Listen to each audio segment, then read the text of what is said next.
Pemerintah menargetkan revisi Peraturan Menteri Ketenagakerjaan Nomor 2 Tahun 2022 rampung sebelum Mei. Permenaker tersebut mengatur tentang tata cara dan persyaratan pembayaran manfaat jaminan hari tua.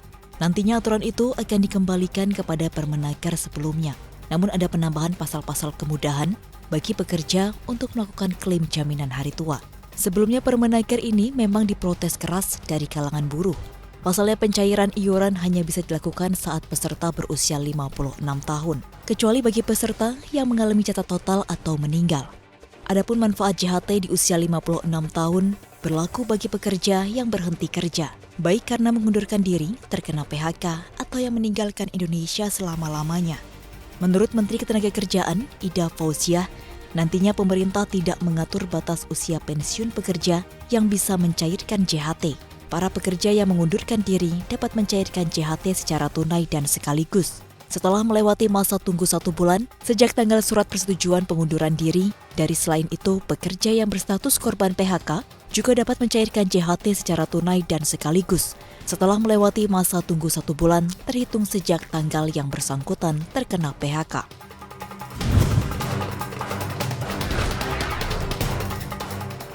Presiden Joko Widodo mengatakan Indonesia ingin melakukan transisi besar-besaran dari mobil yang menggunakan bahan bakar fosil ke mobil listrik yang ramah lingkungan. Itu sebabnya Jokowi pun menargetkan di 2024 Indonesia harus sudah mampu memproduksi baterai listrik dan komponen-komponen mobil green energy lainnya. Hal tersebut disampaikan Jokowi saat meresmikan pabrik Hyundai Motor Manufacturing Indonesia dan meluncurkan mobil listrik Ioniq 5 rakitan Indonesia. Menurut sang kepala negara, hal tersebut bukanlah mimpi di siang bolong. Mengingat beberapa sumber daya mineral yang dijadikan pendukung pengembangan mobil listrik tersedia di tanah air. Di antaranya adalah nikel dan kobalt untuk komponen baterai litium, bauksit yang dapat dimanfaatkan untuk kerangka mobil listrik, serta tembaga yang dibutuhkan untuk baterai dan sistem kabel-kabel mobil listrik.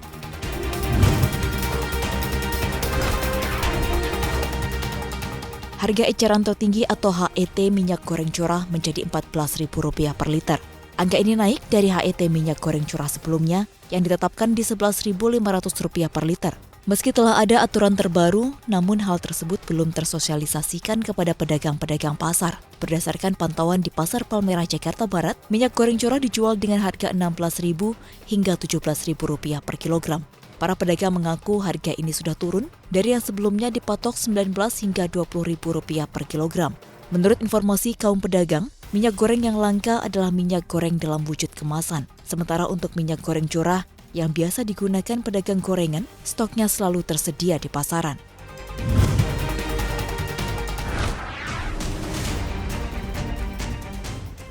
Tingkat kemiskinan global meningkat pesat karena dampak pandemi COVID-19.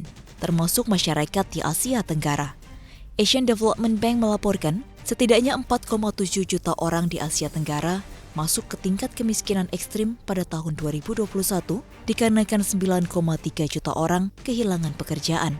Presiden ADB, Masatsugu Asakawa mengatakan pandemi ini telah menimbulkan pengangguran di mana-mana yang memperburuk ketimpangan serta memperbesar tingkat kemiskinan. Korban kemiskinan kebanyakan adalah kaum perempuan, pekerja usia muda, dan lansia. Dalam laporan bertajuk Southeast Asia, Rising from the Pandemic, ADB juga melihat bahwa gelombang COVID-19 varian Omicron yang muncul di tahun ini bisa memangkas pertumbuhan ekonomi regional hingga 0,8%. Para pekerja tanpa keterampilan khusus, pekerja di sektor retail, dan informal yang tidak memiliki eksistensi digital menjadi kelompok yang dinilai paling terimbas dampak COVID-19.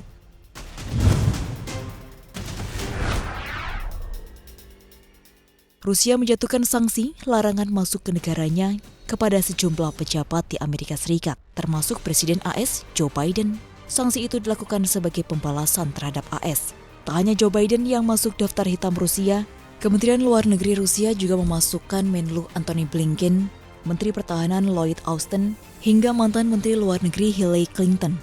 Kemenlu Rusia menyebutkan sanksi tersebut demi melindungi ekonomi Rusia dan memastikan pembangunan berkelanjutan.